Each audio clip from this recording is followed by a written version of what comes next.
विमल पोलो जोबा केसरी, हर पल मनाओ केसरी त्योहार। नमस्कार, आप देख रहे हैं राष्ट्र की बात। मैं हूं मानक गुप्ता। शाम के 5 बज रहे हैं और पूरे देश में इस समय बहस छिड़ी हुई है बिहार चुनाव के पहले चरण में। यह रिकॉर्ड मतदान आखिर क्या कहता है? पहले चरण में घर से निकलकर इतनी बड़ी संख्या में लोगों ने आखिर वोट किसे दिया है? क्या इस बार महिलाओं की वजह से वोटर टर्नआउट के सारे रिकॉर्ड टूट गए, या फिर सत्ता परिवर्तन के लिए इस बार लोग घरों से ज्यादा निकले, या फिर इस सरकार को रिपीट करवाने के लिए एनडीए के वोटर घर से ज्यादा निकले? पूरे देश में यही चर्चा चल रही है, क्योंकि इस बार वोटिंग परसेंट ऐसी हुई है कि अभी तक उसका विश्लेषण हो रहा है। दूसरी तरफ बीजेपी के पूर्व सांसद और नेता राकेश सिन्हा का दिल्ली और बिहार में वोट देना भी एक विवाद का विषय बना हुआ है। राहुल गांधी ने आज दूसरे चरण के प्रचार में भी इस मुद्दे को जोर शोर से खूब उठाया है। कल जब वोटिंग चल रही थी पहले चरण की, तब भी राहुल गांधी यही मुद्दा उठा रहे थे कि वोट चोरी एक तो सिस्टमैटिक तरीके से हो रही है, और दूसरा वोटिंग के दौरान भी विपक्ष के वोटरों को वोट डालने नहीं दिया जा रहा है। इस तरह के बहुत सारे वीडियो आए हैं। यह राहुल गांधी का कल भी आरोप था। पहले चरण की वोटिंग से एक दिन पहले प्रेस कॉन्फ्रेंस करके वोट चोरी का हरियाणा का आरोप लगाना, हाइड्रोजन बम फोड़ना, फिर वोटिंग के दौरान यह कहना कि हमारे वोटरों को वोट नहीं दिया जाने दिया गया और बेईमानी की जा रही है, और उसके बाद अब यह कहना कि बीजेपी के नेता दो जगह वोट डाल रहे हैं। आखिर कांग्रेस राहुल गांधी की रणनीति है क्या? फेज 2 दूसरे चरण के मतदान में क्या वोट चोरी का मुद्दा बन सकता है क्या? राष्ट्र की बात में आज इसी पर बहस करेंगे। पहले जल्दी से आपको पहले चरण के कुछ आंकड़े बता दूं। आपने भी कल से ये आंकड़े देख ही लिए होंगे, सब जगह वायरल है। पहले खबर आई थी शाम को 5:30 बजे के आसपास राष्ट्र की बात के दौरान ही कि 60% से ऊपर यह आंकड़ा हो सकता है, लेकिन बाद में जब फाइनल फिगर आया तब पता चला कि बिहार चुनाव में पहले चरण में कुल मिलाकर 64.69% वोट पड़ा है, 64.69% वोट। तो कुल मिलाकर 18 जिलों में 121 सीटों पर 64.69% वोट पड़ा है, जो कि ऐतिहासिक है। अब से पहले बिहार के चुनाव में इतना मतदान कभी नहीं हुआ। कुछ लोग कह रहे हैं कि एसआईआर की वजह से, क्योंकि 65 लाख वोट कट गए, बेस कम हो गया, इसीलिए वोट परसेंट बढ़ गया। कहानी इतनी सिंपल नहीं है। 2020 में कुल वोटर जितने थे उसकी तुलना 2025 के कुल वोटरों से करेंगे तो पहले चरण में वोटर ज्यादा थे, उसके बाद भी ये वोट परसेंट बढ़ा है। तो 64.69% कल पहले चरण में मतदान हुआ। सबसे ज्यादा मतदान पटना में हुआ है, यह है 71.41%, और सबसे कम हुआ है, माफ करिए, मुजफ्फरपुर में सबसे ज्यादा हुआ है 71.41, और पटना में सबसे कम हुआ है 58.4। अब जरा 2000 से लेकर और 2025 तक के वोटिंग के वोटर टर्नआउट के आप आंकड़े देखेंगे तो आपको समझ में आएगा क्यों मैं कह रहा हूं कि यह जो मतदान हुआ है इस बार का ऐतिहासिक है। सन 2000 में 62.57% वोट पड़े थे, 62.57%। 2005 के चुनाव में यह वोटर टर्नआउट काफी कम हुआ, 45.85% वोट पड़ा था, 45.85%, जब पहली बार नीतीश कुमार मुख्यमंत्री बने थे।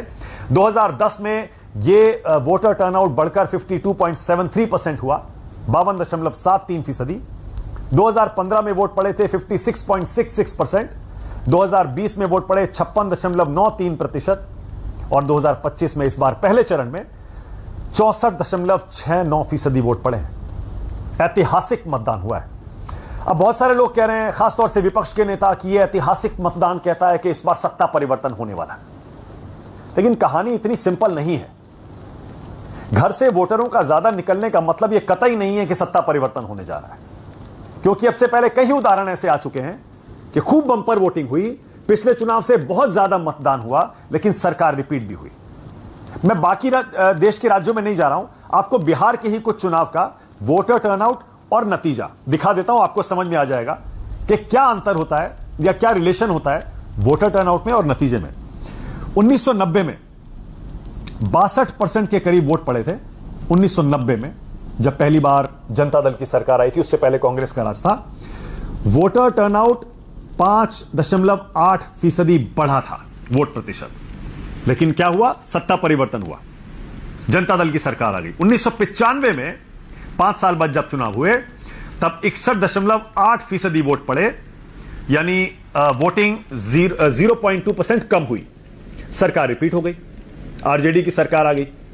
सन 2000 में वोटिंग बढ़ी, 62.6% वोट पड़ा, यानी 0.8% वोट बढ़ा, सरकार रिपीट हो गई। उसके बाद 2005 में जब पहली बार एनडीए की सरकार आई, नीतीश कुमार मुख्यमंत्री बने, तब वोटर टर्नआउट बढ़ा नहीं, 16% घटा। 62.6 से यह हो गया 46.5% और हो गया सत्ता परिवर्तन, यानी वोटर टर्नआउट कम होने पर भी सत्ता परिवर्तन हो जाता है।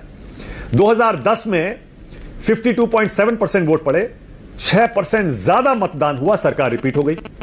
देख रहे हैं आप, वोटर टर्नआउट कम होने पर सत्ता परिवर्तन हो जाता है, वोटर टर्नआउट बढ़ने पर भी सरकार रिपीट हो जाती है। और 2015 में भी 4% वोट बढ़ा, 56.7% वोट पड़ा, सरकार फिर भी रिपीट हो गई।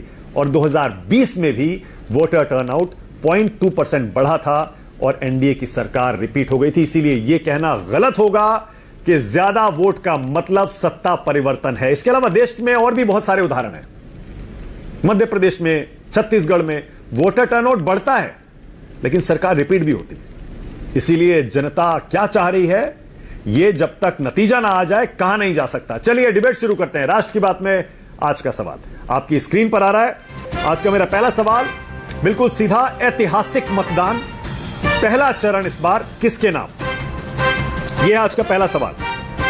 और मेरा दूसरा सवाल आज राष्ट्र की बात में यही है कि अब जो दूसरा चरण होने वाला है उसमें कौन भारी है। 11 नवंबर को दूसरे चरण की वोटिंग है, उसके बाद 14 नवंबर को नतीजे।